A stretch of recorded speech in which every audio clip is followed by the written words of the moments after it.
People says कि हर दिन एक जैसा नहीं होता है, लेकिन I don't think so. For student सारे दिन एक ही जैसे होते हैं। रोज़ सुबह उठना, नहा धो के रेडी होना, पढ़ाई करना, उसके बाद लंच करना, देन पढ़ाई करना, उसके बाद थोड़ा घूमना, देन पढ़ाई करना और फिर सो जाना रात को, एंड सुबह उठ के सेम चीज़ रिपीट करना। So hello everyone, welcome back again to my channel. This is me Nikita as usual. तो ये सब बातें मैं तुमसे इसलिए कह रही हूँ because I personally feel this, और मुझे इतना ज़्यादा रोना आता है।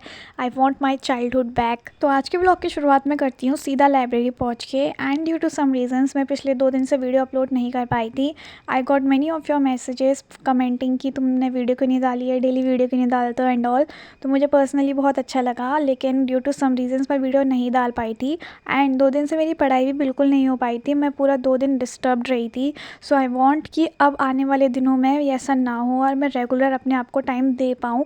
लेकिन दिवाली आ रही है तो इस वजह से बहुत ज़्यादा टाइम टेबल जो है मेरा स्टडी का वो हौच पौच हो गया एकदम। तो लाइब्रेरी पहुँच के आज पहले मैं करती हूँ मैथ्स, इसीलिए क्योंकि अब मैं दोपहर के टाइम पे रीजनिंग का थोड़ा लेक्चर देख के मैं मॉक वगैरह दूंगी। तो I decided to do maths in morning, ताकि मैं अपना मैथ्स भी साथ साथ करते रहूँ। और मेंस तक मैं नहीं चाहती हूँ कि एक भी दिन ऐसा हो कि मैंने मैथ्स ना किया हो, because maths all need is practice. तो इसीलिए मैथ्स तो तुम्हें रेगुलर करनी ही चाहिए if you are whether preparing for mains और प्रीलिम्स। लेकिन मैथ्स तुम्हें डेली करनी चाहिए। डेली का तुम 3 to 4 आवर अलग से मैथ्स के लिए निकालो। एंड फॉर रीजनिंग अगर तुम 1 आवर भी दे रहे हो फॉर प्रीलिम्स तो बहुत ज़्यादा है, एंड मेंस के लिए 1.5 आवर तुम लोग दे सकते हो। तो मैथ्स में आज मैंने किया टाइम, स्पीड एंड डिस्टेंस, जो कि थी एक फुल मैराथन। इसलिए मैंने किया क्योंकि मुझे इसका रिवीजन तो करना ही था, एंड सम कंसेप्ट मुझे बहुत ज़्यादा दिक्कत कर रहे थे इसमें। तो 3-4 वीडियोज़ मैं देखने की कोशिश कर रही थी, लेकिन उसके बाद मुझे याद आया कि मैंने E1 कोचिंग सेंटर करके एक चैनल है, उसमें से मैंने बहुत सारी वीडियोज़ की हुई थी पहले से भी रिवीजन के लिए प्रीलिम्स के टाइम पे। तो मुझे काफ़ी ज़्यादा हेल्पफुल लगी थी। तो तुम लोगों को अगर मैथ्स में थोड़ी बहुत दिक्कत आ रही है तो एक बार सिलेबस कंप्लीट करने के बाद तुम लोग ये वीडियोज़ के थ्रू ग्रो थ्रू कर सकते हो। Then after giving 4 hour to maths मैं करती हूँ रीजनिंग। और जैसे कि मैंने आप लोगों को स्टार्टिंग में ही बोल दिया था कि अब मैं दोपहर के टाइम पे रीजनिंग करूँगी, क्योंकि उसके बाद मुझे देने हैं मॉक। तो इसीलिए मैं करती हूँ reasoning. And it's almost November guys, लेकिन इतनी ज़्यादा मुझे गर्मी लग रही है। आई डोंट नो सिर्फ मुझे ही लग रही है दोपहर के टाइम पे गर्मी है, सच में हो रही है। देन आई सॉ की लाइट आ जाती है, फटाफट से मैं AC ऑन करती हूँ बाई टीजिंग माई सिस्टर, क्योंकि वो घर में जाके बताने वाली है कि मैंने दोपहर के टाइम पे भी AC खोला हुआ था और मुझे घर से डांट पड़ने वाली थी। रीजनिंग में मैं डेली का हर वो टॉपिक करती हूँ जिसमें मुझे ज़्यादा दिक्कत आती है। फॉर एग्जांपल मेंस के लिए अगर तुम लोग प्रिपरेशन कर रहे हो तो सिटिंग अरेंजमेंट वाले क्वेश्चन में काफ़ी ज़्यादा दिक्कत आती है। तो जितना तुम ज़्यादा उस चीज़ को प्रैक्टिस करोगे वो इतनी जल्दी ज़्यादा तुमसे सॉल्व होगी, और एग्ज़ाम के टाइम पर तुम्हारा टाइम काफ़ी ज़्यादा बचेगा। क्योंकि एक चीज़ जो मुझे फ़ील होती है कि इन लोगों को इंग्लिश और GK एक साथ नहीं रखनी चाहिए थी, इन लोगों को एक सब्जेक्ट मैथ्स के संग रखना चाहिए था, ताकि हमें मैथ्स के लिए भी ज़्यादा से ज़्यादा टाइम मिल सके। जैसे कि GK और रीजनिंग हो जाती है और इंग्लिश और मैथ्स हो जाता, तो काफ़ी अच्छा हमारा स्कोर हो पाता, मुझे शायद ऐसा लगता है। क्योंकि मैथ्स और रीजनिंग दोनों ही कैलकुलेटिव होती हैं, दोनों में करना पड़ता है, कुछ ना कुछ सोचना पड़ता है, टाइम चाहिए दोनों को खुद से।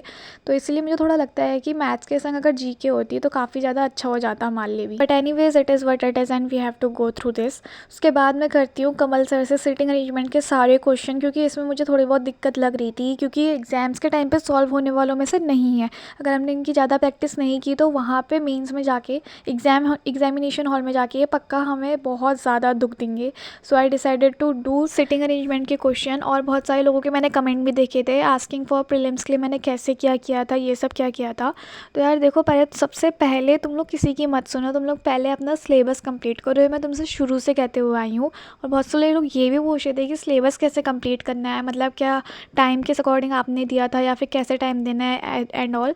तो यार देखो, तुम लोग अपना टाइम टेबल खुद सेट करो, क्योंकि जो मेरी लाइफ है वो अलग है, तुम्हारी लाइफ है वो अलग है, तुम्हारा रूटीन अलग होगा, मेरा रूटीन अलग है। अगर मैं तुम्हें बता दूंगी कि इस टाइम पे तुम ये करो, पता चला उस टाइम पे तुम्हें कुछ और काम हो सकता है। तो इसलिए तुम अपना टाइम टेबल खुद बनाओ, अपना इंट्रोस्पेक्शन खुद करो कि तुम्हें किस टाइम पे ऐसा लगता है कि तुम सबसे ज़्यादा इफेक्टिव हो, तो वो टाइम तुम्हारे लिए काफ़ी ज़्यादा अच्छा होगा। एंड कोशिश ये करना कि अगर तुम्हारे पास टारगेट है CGL 2025 का, तुम्हारे पास अभी बहुत ज़्यादा टाइम है, तो तुम लोग सब चीज़ें अच्छे से करना, लाइक हर एक चैप्टर अच्छे से करना। एंड बहुत सारे लोग ये भी पूछ रहे थे कि मतलब नोट्स वगैरह कैसे प्रिपेयर करना है, मैथ्स में जितने क्वेश्चन करवा रहे हैं सब। तो मैंने क्या किया था, मैथ्स के लिए नोट्स वगैरह मैंने क्वेश्चंस नोट डाउन नहीं किए थे, मैंने स्टार्टिंग के 4 चैप्टर में नोट डाउन किए क्वेश्चन। देन आई रियलाइज़ कि मेरा बहुत ज़्यादा टाइम वेस्ट हो रहा है क्वेश्चन नोट करने में। तो इसलिए मैं क्या करती थी, सारी PDF वगैरह जो हमें अवेलेबल होती थी उन सबको मैं डाउनलोड करके अपने फ़ोन में रखे रहती थी। एंड रिवीजन के टाइम पे मैं उस PDF को खोल के अपना रिवीजन वगैरह करती थी। तो मैं ऐसे करती थी। तो यार देखो, तुम लोग अपने आप से सोचो कि हम लोग कैसा कर सकते हैं, किस चीज़ में हमें अच्छा लग रहा है करके। किस चीज़ में लग रहा है कि हाँ ये इफ़ेक्टिव है, यहाँ से मुझे ज़्यादा आउटपुट मिलेगा, तो तुम लोग वैसे करो। उसके बाद मैं देती हूँ रीजनिंग का मॉक, और तुम लोग भी मॉक ज़रूर देना, भले ही तुमने एक सिलेबस किया हो, आधा सिलेबस किया हो, या फिर तुम्हारा थोड़ा सा सिलेबस बचा हो, लेकिन तुम मॉक ज़रूर देना, क्योंकि उससे तुम्हें एक आइडिया मिल जाता है कि कैसे कैसे क्वेश्चन आते हैं। क्योंकि बहुत सारे टीचर्स कुछ ऐसे भी क्वेश्चन करवा देते हैं जिनका ना प्री से ना आता होता है ना ही मेंस से, लेकिन फिर भी बच्चे के मन में डर रह जाता है, यार ये क्वेश्चन तो मुझसे हुआ ही नहीं। भाई वो क्वेश्चन होगा भी नहीं, क्योंकि वो आएगा ही नहीं। अब मैं ये नहीं कह रही हूँ कि सारे क्वेश्चन ऐसे हैं जो नहीं आएंगे, लेकिन कुछ क्वेश्चंस ऐसे होते हैं जो आउट ऑफ टॉपिक होते हैं, जो एसएससी कभी पूछ नहीं सकता है। हाँ आने वाले टाइम में पूछेगा, लेकिन अभी उतना उसका लेवल है नहीं। तो तुमसे जो क्वेश्चन नहीं हो रहे हैं ना, उनको मत करना ज़्यादा, उनमें ध्यान मत देना। जो क्वेश्चन हो रहे हैं उनमें ही अपना बेस्ट करने की कोशिश करना। जो टॉपिक तुम्हारे बेस्ट हैं उन्हें और बेस्टेस्ट बनाओ, यही स्ट्रेटेजी काम आती है आगे जाके। जो चीज़ मैंने रियलाइज़ किया है, फील किया है, एंड मेरे सीनियर्स ने मुझे बता रखा है, तो मैं वो तुम्हें बता रही हूँ। क्योंकि सीजीएल का जो लेवल होता है क्वेश्चन का, वो मैथ्स में सिर्फ ऐसा नहीं होता है कि हाँ एडवांस के एडवांस रख दिया, उसमें कुछ इतने बेसिक क्वेश्चन भी होंगे ना, तुम खुद देखोगे कुछ ऐसे बेसिक क्वेश्चन लाइक सिंप्लीफिकेशन के क्वेश्चन तक होते हैं। तो तुम सोच सकते हो कि was really good and best moment for me, क्योंकि पिछली बार जब मेरे 69 थे मुझे बहुत ज़्यादा गुस्सा आया था, लेकिन today I improved my self. तो तुम लोग भी ना डेली एफर्ट्स दोगे तो ज़रूर कुछ ना कुछ हो जाएगा। And guess what, it is Diwali time, और इस टाइम पे भी हम लोग पढ़ाई कर रहे हैं। तो वन चीज़ जो मैंने रियलाइज़ की कि एक गरीब के लिए और एक स्टूडेंट के लिए कभी भी कोई फेस्टिवल जैसा नहीं होता है। And this is not my saying, ये आज मेरी बहन ने मुझे बताया था, मेरी सिस्टर ने। सो मुझे वो बात हर्ट की, मुझे लगी वो बात कि हाँ यार सही बात है, एक गरीब हो या स्टूडेंट हो, दोनों के लिए कोई फेस्टिवल कुछ नहीं होता है। तो यार पढ़ाई करनी है और करती ही रहनी है, और जब तक हमारा सिलेक्शन नहीं हो जाता तब तक रुकना नहीं है। अगर तुम्हारा फर्स्ट अटैम्प्ट है, सेकंड अटैम्प्ट है, थर्ड अटैम्प्ट है, डीमोटिवेटेड फील मत करना, क्योंकि भगवान जी ने हमारे लिए कुछ ना कुछ अच्छा ज़रूर सोचा होगा। दैन मैं करती हूँ अपनी इंग्लिश की क्लास। तो इंग्लिश में ना नरेशन वगैरह हो गया, एंड स्पेशली दैट PQRS, मुझे उसमें इतनी ज़्यादा दिक्कतें आ रही हैं, तो मैंने सोचा कि एक बार मैं वो कर लेती हूँ। क्योंकि मैंने इससे पहले जो क्वेश्चंस लगवाए हुए थे, कल और परसों के टाइम पे मैंने 1-2 घंटा मैंने इंग्लिश को दिया हुआ था, तो उसमें मुझे दिक्कत आई हुई थी।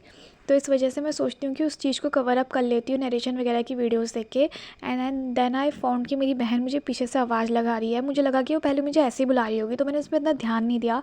लेकिन जब मैंने देखा कि वो टेंस्ड है, तो पता चला कि उसका JEE मेंस का पेपर जो होने वाला है, उसकी डेट वगैरह सब आ गई है, रजिस्ट्रेशन साइट भी खुल गई है, और तुम लोग देख सकते हो कितनी ज़्यादा टेंस्ड लग रही है। तो यार यही है, मतलब पेपर आ जाते हैं नज़दीक तो बहुत ज़्यादा डर लगती है। मतलब एग्ज़ाम्स नहीं हो गए, पता नहीं क्या ही हो गया है बिल्कुल एकदम। आई विश कि सब लोग जल्दी से जल्दी सक्सेसफुल हो, और जो जो उनके ड्रीम है सब अचीव करे। उसके बाद मैं करती हूँ अपनी वोकैब की क्लास। तो वोकैब मैं सबसे पहले करती हूँ, वोकैब में जो कि मैंने पहले पढ़ा हुआ था चीज़ें, 5-6 पन्ने मैंने कवर अप किए हुए थे, तो उसी चीज़ को मैं रिवाइज़ करती हूँ कि ताकि वो मेरे माइंड में एकदम अच्छे से बैठे रहे और मेंस तक मेरा साथ दे। इस वजह से उन चीज़ का रिवाइज़ करना बहुत ज़रूरी है। तो देखो तुम लोग मेंस ब्लैक बुक अगर पूरी कंप्लीट भी कर लेते हो ना मेंस से पहले, लेकिन तुमने उसका रिवीजन नहीं किया है, तो उससे कोई तुम्हारा फ़ायदा नहीं होने वाला है एज सच। तो इसीलिए जितना तुमने पढ़ा है ना, उसका रिवीजन भी डेली करते रहना जब जब तुम ब्लैक बुक खोलोगे। तो ब्लैक बुक, और मुझे ऐसा लगता है जैसे कि जो मेंस का एग्ज़ाम है, अब तो सबसे ज़्यादा पॉसिबिलिटीज़ यही बन रही है कि वो जैन में ही होगा। तो उस अकॉर्डिंग तुम्हारे पास पूरे के पूरे 2 महीने तो हैं ही। तो इसमें तुम लोग अगर डेली भी ब्लैक बुक करते हो, तो मेंस तक तुम्हारे बहुत सारे वोकैब बहुत अच्छी हो जाएगी। और अभी तुमने प्रीलिम्स तो दिया ही होगा, तो उसमें आधे से ज़्यादा चीज़ें तुमने पहले से कवर अप करके रखी होंगी, तो इससे तुम्हें ज़्यादा दिक्कत नहीं आने वाली है। तो यार बस जो हमारे स्कोरिंग सब्जेक्ट हैं, जो हमारे हाथ में हैं, अगर तुम ये प्रीलिम्स के लिए भी वीडियो देखते हो ना, तो प्रीलिम्स में भी ना 150 नंबर कहीं नहीं गए। अगर तुमने मैथ्स भी बेसिक अच्छा किया है मैथ्स का, तो उसमें पूरे के पूरे कहीं नहीं गए। इंग्लिश में भी पूरे के पूरे आ जाते हैं, एंड रीजनिंग में भी पूरे के पूरे आ जाते हैं। तो कोई काम ऐसा नहीं है कि जो हम नहीं कर सकते हैं, एवरीथिंग इज़ पॉसिबल। तो that's all for today guys. आज मैं बहुत ज़्यादा थक गई हूँ लिटरली, तुम्हें मेरी आवाज़ से भी पता चल रहा होगा, and I am legit very exhaust today. तो इसीलिए अब मैं व्लॉग को करती हूँ एंड आई होप आपको वीडियो पसंद आई होगी। Do like share and subscribe. Bye.